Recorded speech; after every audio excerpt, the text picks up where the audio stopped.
Dobar dan, dobrodošli, sa vama je vaš domaćin, to jest ja, Njiha. Evo, približava nam se nekima važan datum, svjetski dan zaštite čovjekove okoline. Joj, valja narednih dana slušati žalopojke ovih zaštitnika prirode kako smo neodgovorni prema vlastitom okolišu.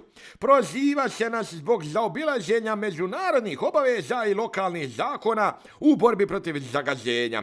Prikaziva se nam slike mnoštva divljih deponija. Da, čudi se zbog obilja plastičnih boca i kesa u koritima rijeka. Zgražava se nad dimnjacima iz industrijskih i hemijskih postrojenja sa crnim i smežim dimnim zavjesama. Plaka se zbog masovne sječe šuma. Dragi gledaoci, nemojte se uzbuđivati zbog ovih gluposti. Ta njihova blebetanja, da ćemo ovako uništiti sebe, to su samo pusta prepadanja za neuke.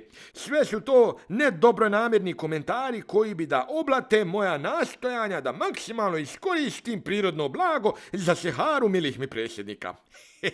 Ali neće im to pomoći da spriječe moja nova istraživanja naftnih izvora. Šta ima loše u tome da Neretvi promijenimo nijansu boje sirovom naftom?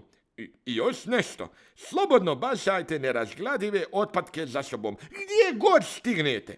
Da ovi ekolozi mogu šta skupljati za vama, trebaju i oni nešto raditi. Ostajte dobro, zdravo i raspoloženo.